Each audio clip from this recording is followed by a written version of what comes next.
అలాగే నిలబడండి, చిన్న ప్రార్థన చేసుకుందాం. సైన్యములకు అధిపతి యెహోవా, దయగల తండ్రి, జీవాధిపతి అబ్రహాం, ఇస్సాకు, యాకోబుల దేవుడైన తండ్రి, ఎంతవరకు మా తోడు ఉన్నారు తండ్రి, కాపాడారు ప్రభా.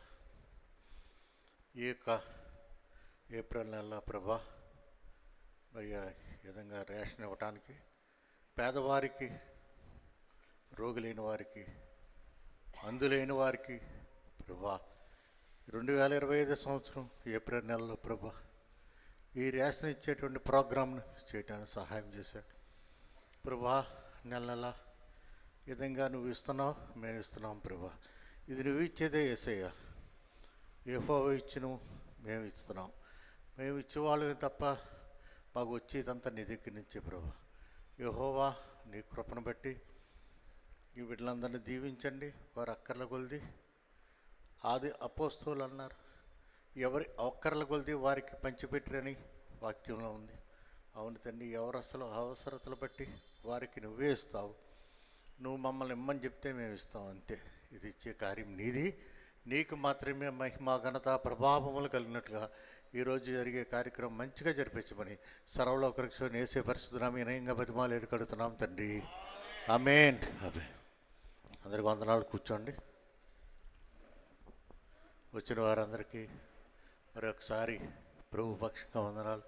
ఎండేడిగా ఉంది, వీళ్ళకి జ్యూస్ బాటిల్ ఉన్నాయి కదా, అదే డ్రింక్ బాటిల్ ఇచ్చేయండి ఒక్కొక్కరు. మరి ఇచ్చారా? తాగారా? డ్రింక్ తాగారా? మీరంతా బాగున్నారా? దేవుడి దయ. ఈరోజు ఈ కార్యక్రమం చిన్నగా 10 నిమిషాలు డేవిడ్ గారు షార్ట్ మెసేజ్ 10 నిమిషాలు మాత్రమే ఇస్తారు. అయిపోయిన వెంటనే ఇది క్లోజ్ చేస్తాం. వేరే ప్రోగ్రామ్స్ ఉన్నాయి నాకు, అందులో ఎండ కూడా ఉంది, మీరు వెళ్ళిపోవాలి కాబట్టి భోజనానికి ఏదో ఒకటి. 11:25 అయిపోయింది. 12 గంటలకల్లా ఇక్కడి నుంచి ఎవరి మట్టుకు వారి ఇళ్ళకి వెళ్ళిరి అన్నట్లుగా అయిపోవాలి. అంతా స్పీడ్గా జరగాలి. నేను రావటమే లేట్గా వచ్చాను, క్షమించండి. మరి తప్పలేదు, నాకు వేరే ప్రోగ్రామ్స్, రాత్రి లేట్ అయింది, పొద్దునుంచి ఫోన్లు, అంతే. ఓకే, అందరికీ మీరు క్రమంగా పాటించండి, క్రమం పాటించండి. ఈ సరుకులు దేవుడిచ్చే తప్ప మేం కాదు, దేవుడు ఇస్తున్నాడు, మేము మీకు ఇస్తున్నాం, అంతే. దేవుడికి మహిమ కలుగును గాక. అందరూ చెప్దాం హల్లెలూయా. మరి ప్రభువైన యేసుక్రీస్తు నామములో బావగారి కుటుంబానికి, మీకు అందరికీ, నా తోటి దాసులకు వందనాలు తెలియజేస్తున్నాను. మరి చాలా స్పీడ్గా కార్యక్రమాలు అయిపోవాలి. ముఖ్యంగా యేసు ప్రభుని ఇంకా నమ్ముకోలేదు, బాప్తిసం తీసుకోలేదు అన్నవాళ్ళు నిలబడండి. ఇంకా యేసయ్యని నమ్ముకోలేదు అన్నవాళ్ళు నిలబడండి అంటున్నా. అందరూ బాప్తిసం పొందేశారా? అవునా? అన్యులు ఎవరు లేరా ఇదివరకు బొట్లై పెట్టుకుని వచ్చేవారు? సరే, మిమ్మల్ని అందరిని బట్టి దేవునికి స్తోత్రం. మరి 41వ కీర్తన చదివించారు కదా, ఇందులో బీదలను కటాక్షించువాడు ధన్యుడు. ఎవరైతే బీదల్ని కటాక్షిస్తారో, అంటే బీదలకి సహాయం చేస్తారో, బీదలంటే బీదలనే కాదు, రోగాలతో ఉన్నవారిని కూడా ఆదరించేవాళ్ళు కావాలి. అందరూ తమ స్వార్థమే చూసుకుంటే మరి బీద ప్రజలను, బలహీనలను ఎవరు చూస్తారు? యేసు ప్రభు వారు చేసిన గొప్ప మినిస్ట్రీ ఏంటో తెలుసా? ఆయన రోగులను చూచి కనికరంతో కదిలించబడ్డారని వ్రాయబడి ఉన్నది. ఒక పేషెంట్ కుష్ఠరోగిని చూస్తే, పక్షవాతంతో ఉన్నవాడిని చూస్తే, మరి ఇంకా బిడ్డ చచ్చిపోయి తల్లి ఏడుస్తుంటే వాళ్ళని చూచి ఆయన చాలా కనికరంతో కదిలించబడిను అని ఉందండి. సో వాళ్ళ రోగులను స్వస్థపరిచాడు, ఆయన చేయి పెట్టి స్వస్థపరిచాడు. ఆయన ఒక మాట పంపిస్తే స్వస్థత వచ్చింది, మృతులను సజీవులుగా లేపాడు. అంతేకాదు ఆయన ఆహారం పెట్టే పరిచర్య కూడా ఆయన చేశాడు. తినడానికి లేకుండా పాపం వాళ్ళు మీటింగ్లో ఉంటే ఆకలితో పంపించడం ఇష్టం లేక ప్రభు వారికి ఆహారం పెట్టారు. ఎలా పెట్టారంటే చాలా ప్రపంచంలో ఎవరూ చేయలేని అద్భుతం. అక్కడ స్త్రీలు కాకుండా పురుషులు 5,000 మంది ఉన్నారు. పిల్లలు స్త్రీలు కలిపితే కనీసం వాళ్ళు ఒక 5,000 10,000 మంది అని ఉంటారు. అంతమందిని కనికరముతో అయ్యో వీళ్ళు దారిలో మూర్ఛపడిపోతారేమో అని ప్రభు చెప్తారు. కానీ ఇంతమందికి అరణ్యంలో ఆహారం ఎక్కడి నుంచి వస్తుందని వాళ్ళు తర్జన భర్జన పడుతున్నారు.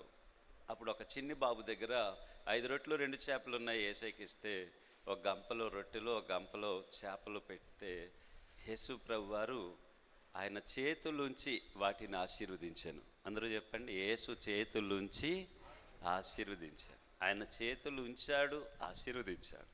అదే యేసయ్య మన అందరిపై చేతులుంచి ఆశీర్వదిస్తున్నాడు. ఆమేన్.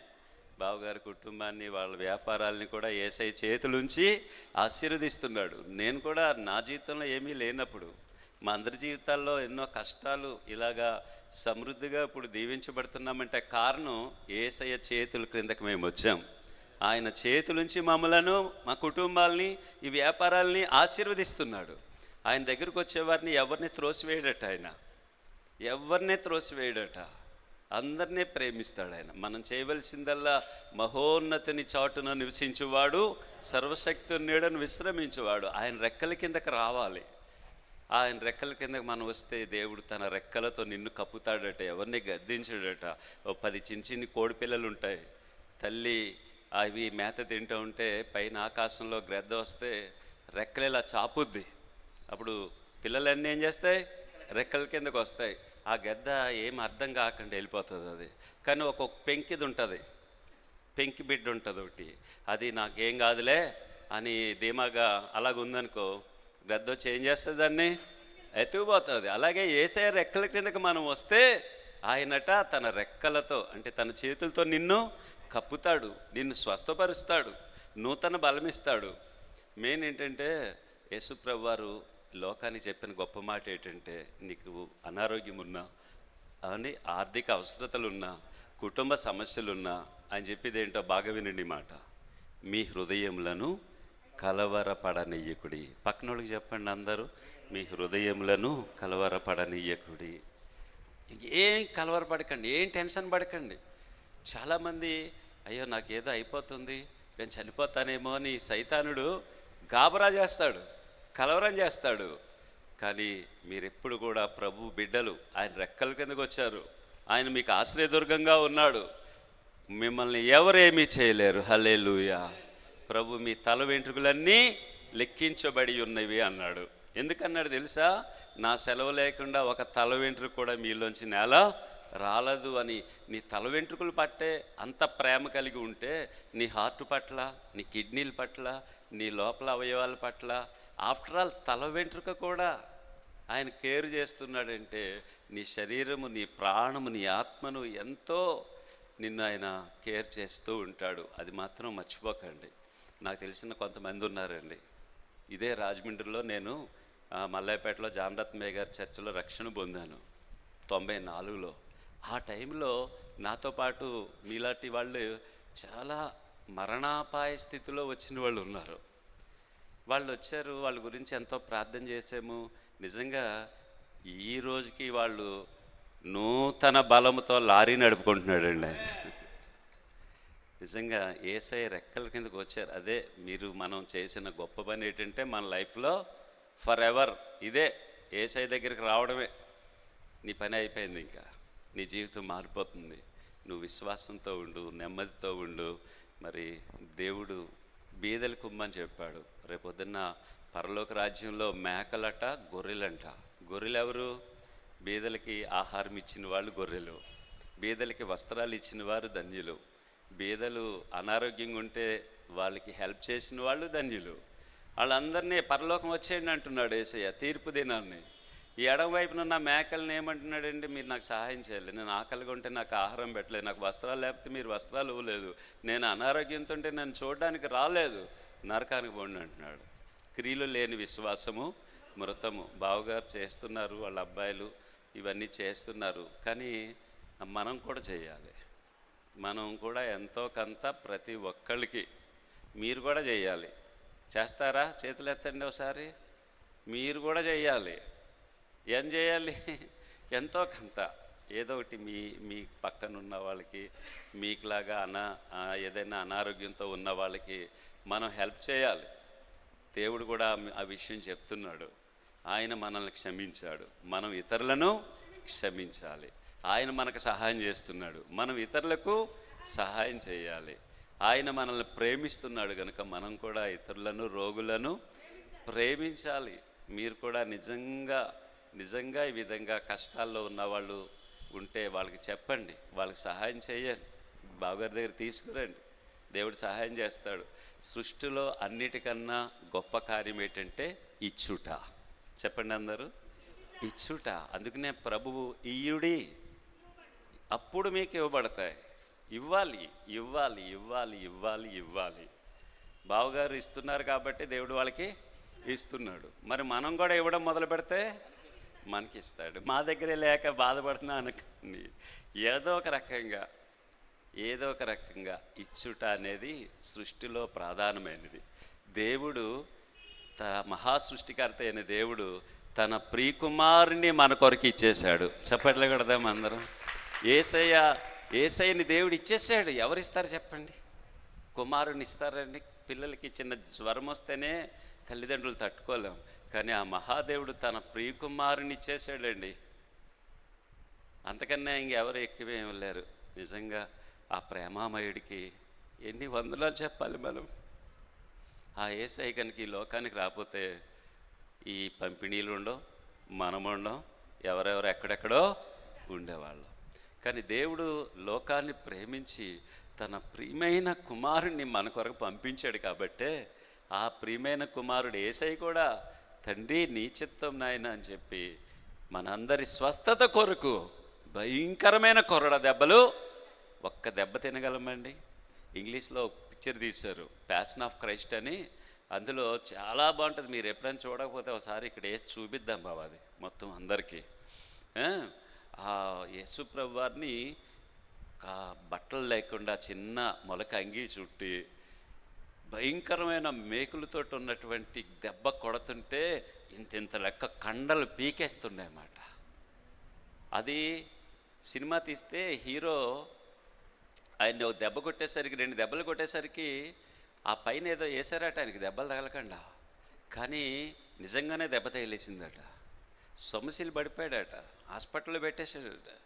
ఆయన అంటాడు, ఒక దెబ్బ నాకు రియల్గా తగిలింది, సినిమాలో డూపైనా ఒక దెబ్బకే నాకు జ్వరం వచ్చి ఇలా అయిపోయాను. ఆ యేసు ప్రభు 1 తక్కువ 40 కొరడ దెబ్బడు ఎలా భరించాడో అని ఆయన కూడా మారిపోయాడండి. ఆయన కూడా సువార్త ప్రకటిస్తున్నాడు. ఇప్పుడు అదే సంస్థ వాళ్ళు ఇప్పుడు మళ్ళీ ఇంకో సినిమా తీస్తున్నారండి. అది ఎప్పుడు వస్తుందా అని చూస్తున్నారు.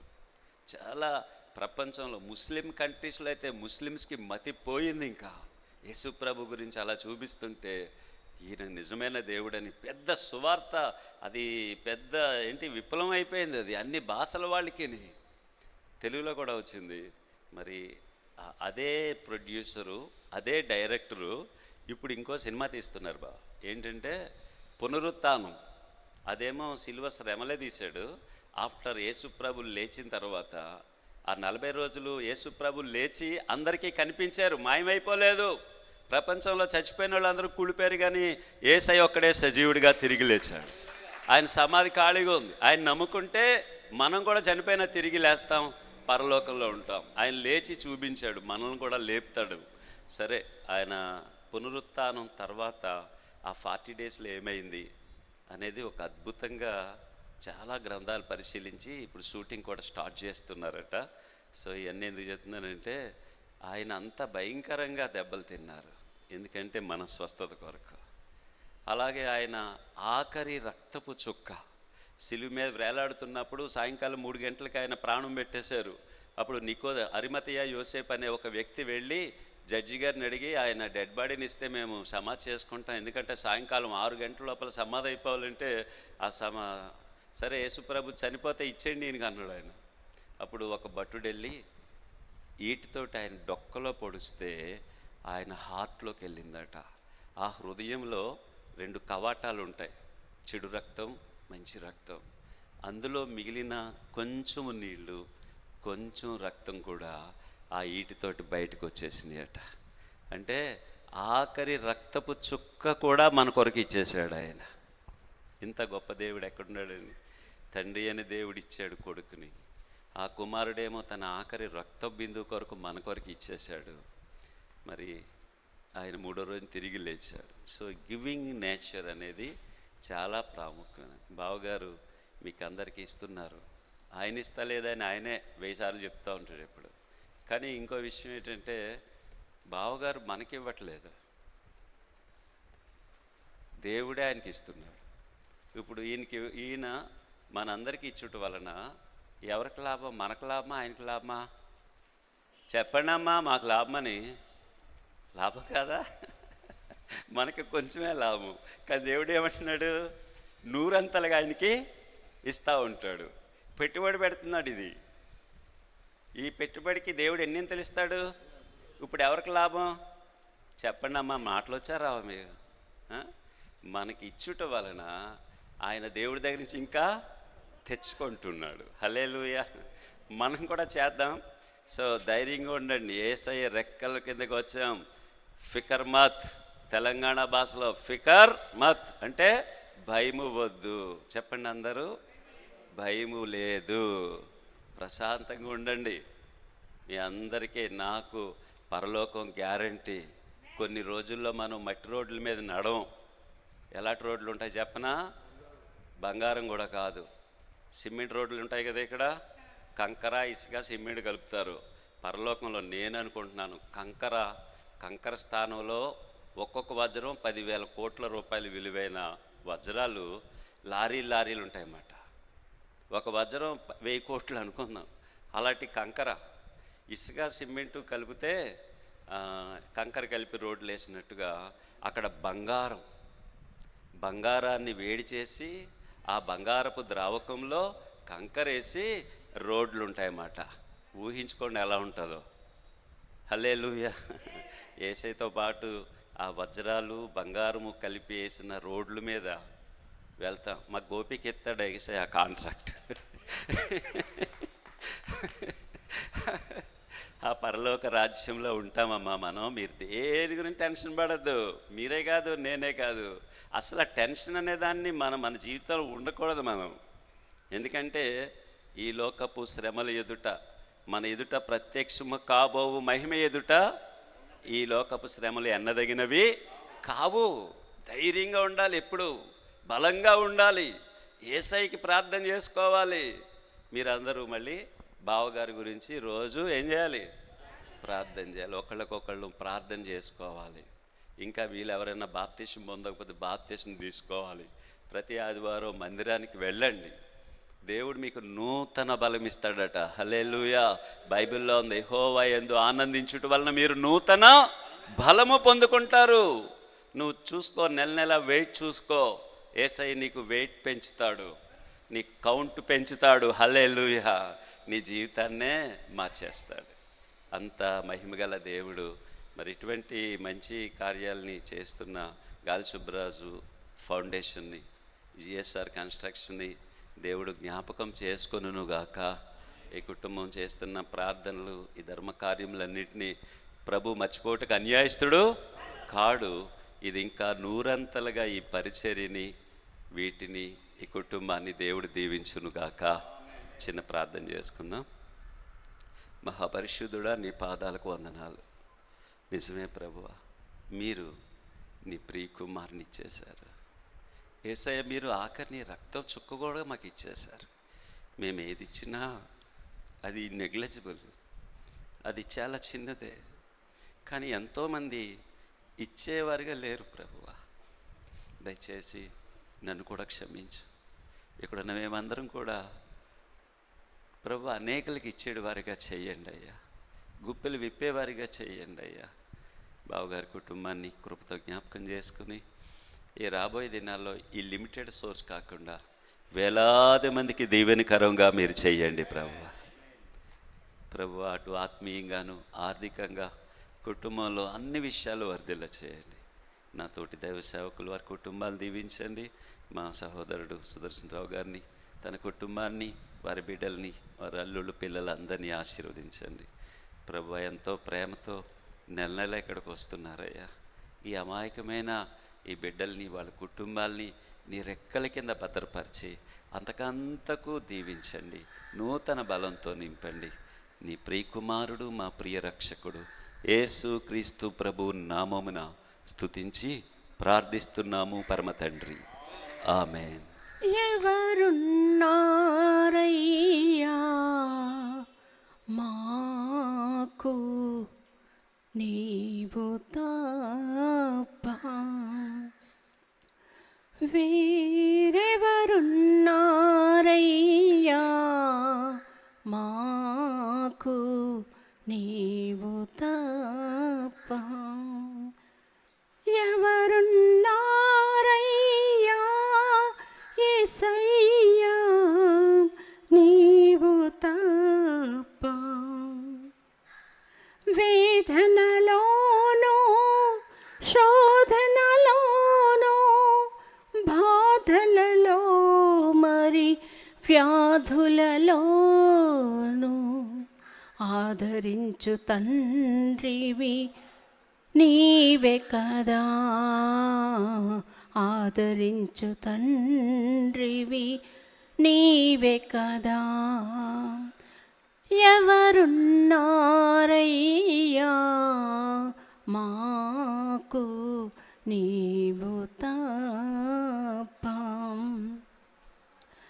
తల్లి మరచిన మరువవు నీవు, తండ్రి విడచిన విడువవు నీవు, మా కన్న తండ్రివి నీవే కదా, మా అసలు తండ్రివి నీవే కదా,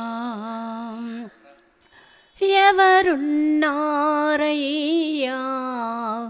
మాకు నీవు తప్ప, వేరెవరున్నారయ్యా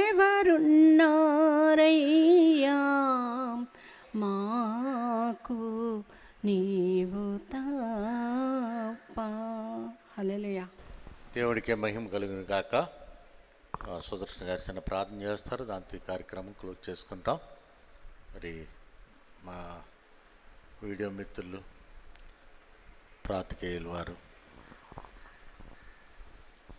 మరి విలేకర్స్ కూడా రావడం జరిగింది, వారికి కూడా మరి వందనాలు తెలియజేస్తున్నాను.